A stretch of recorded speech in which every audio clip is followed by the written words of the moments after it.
Bonjour Olivier. Ah, bonjour. Écoute, merci de m'accorder cette interview. Donc tu t'appelles Olivier Guérold. Tu es artiste peintre. Est-ce que tu peux me dire ta carrière, ta vie jusqu'à présent, quoi. Alors, je suis né à Nancy, en Lorraine. Oui. Je suis arrivé à Lyon à l'âge de 8 ans. Oui. Grandi Vaux-en-Velin, enfin dans les quartiers un peu de Lyon. Ah oui. Oui, jeunesse un peu compliquée. D'accord. Donc grandi après à Dessines, juste à côté. Oui. Jusqu'à quel âge? Alors, mon père est mort assez tôt, donc je l'ai perdu à 16 ans. Et à 19 ans, je quittais un peu la maison familiale. J'ai toujours aimé l'art, quoi. Donc, après ma troisième, je suis parti directement dans une école d'art. Émile Cole, c'est une école de BD, dessin animé, illustration. Elle est bien connue, oui. Elle est connue. J'étais boursier, j'ai fait cette école. J'ai appris un peu tout les rudiments de l'art, quoi. L'anatomie, la perspective, tout ça. J'ai bien aimé parce que vraiment, c'était vraiment. Je sais pas si aux Beaux-Arts ils font ça, mais en tout cas là. Ça t'a plu, quoi. Ça m'a plu.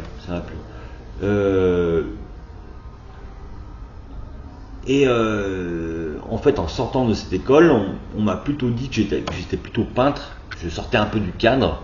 Ouais, peintre atypique. Voilà, que l'illustration, la BD, ça m'allait pas. C'est des petites cases. Et moi, j'avais tendance à sortir de tout ça. Et puis, on m'a plutôt orienté vers l'art, enfin, vers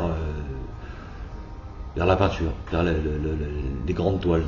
C'est aussi pour ça que je fais des grandes toiles aussi au début. J'ai fait vraiment des grandes toiles. Et j'ai fait toile à l'huile, quoi, d'huile.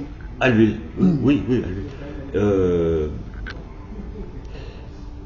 Question alimentaire, je me suis quand même posé des questions et je suis parti aussi un peu vers le graphisme. J'ai fait aussi une école de graphisme, d'infographie, en pensant que j'allais faire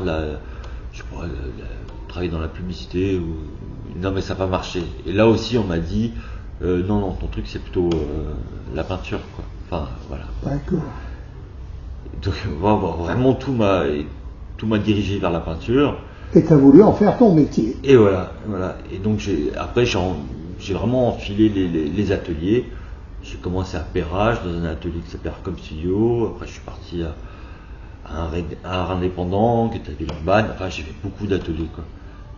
Et dont la friche où là vraiment c'était une des plus grandes friches artistiques d'Europe, quoi. C'est vraiment une très grande friche, quoi. 350 artistes. Très grande fiche.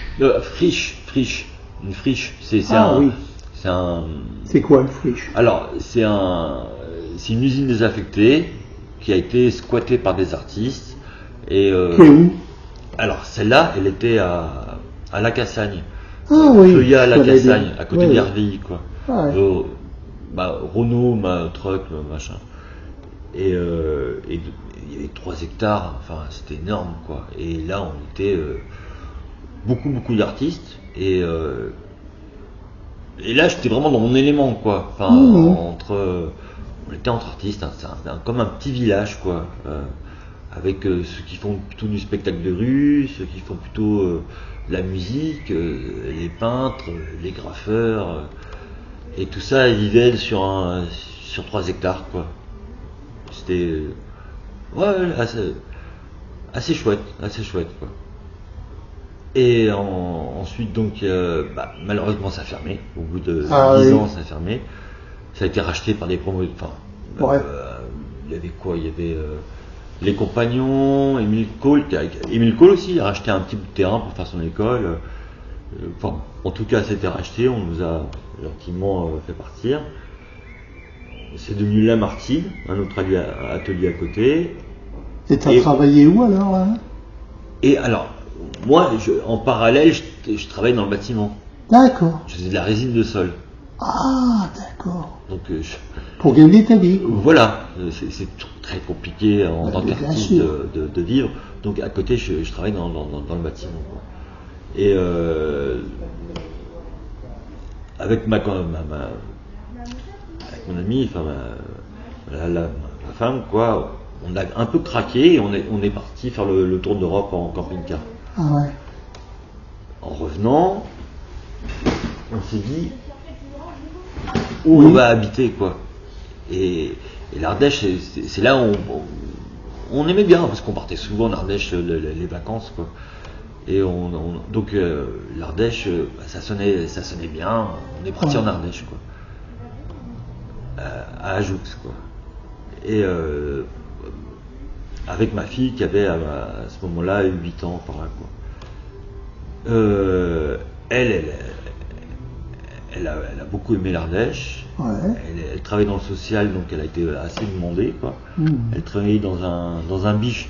Un BIJ, c'est un bureau information jeunesse. D'accord. Donc un BIJ.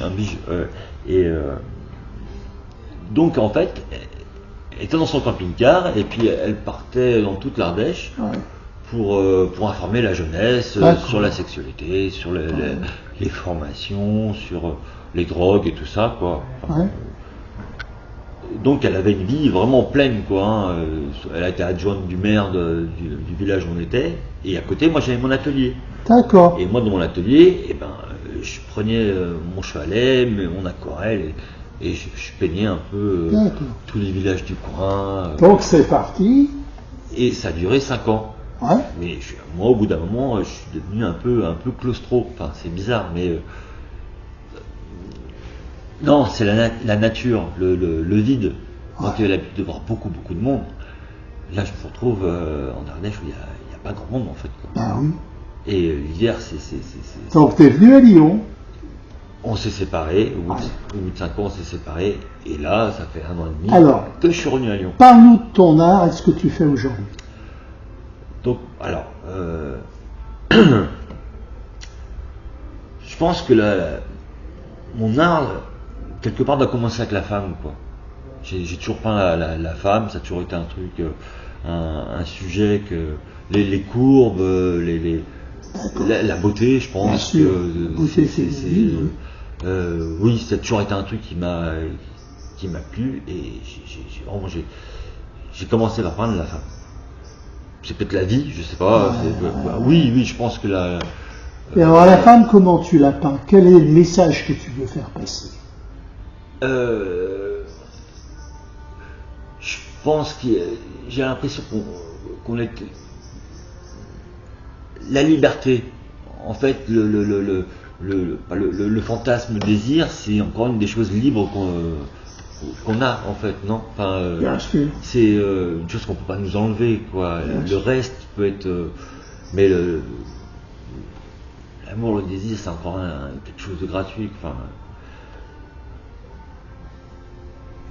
et très vite, c'est parti dans le mécanique, dans les tuyaux, alors je sais pas si c'est peut-être une petite part sexuelle, je sais pas, mais petit à petit, la femme est devenue à moitié un robot, quoi. D'accord.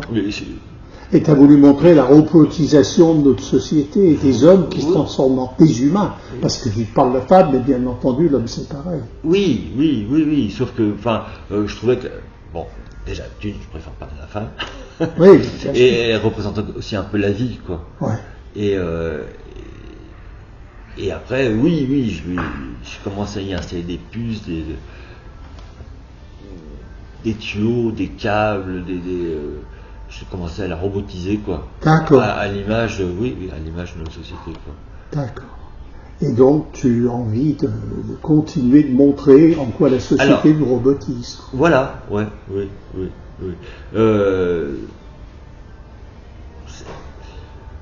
Là, je commence à... Avant, il y avait plus de femmes que de mécaniques, mais non, ça commence à devenir équilibré. Enfin, bon, je vais voir, j'avance. Comment tu vois l'avenir de ta peinture? Tu as des expos prévus? Alors, là, en ce moment, j'ai pas d'expo. Ici, ici à la menuiserie, pour l'instant, en ce moment.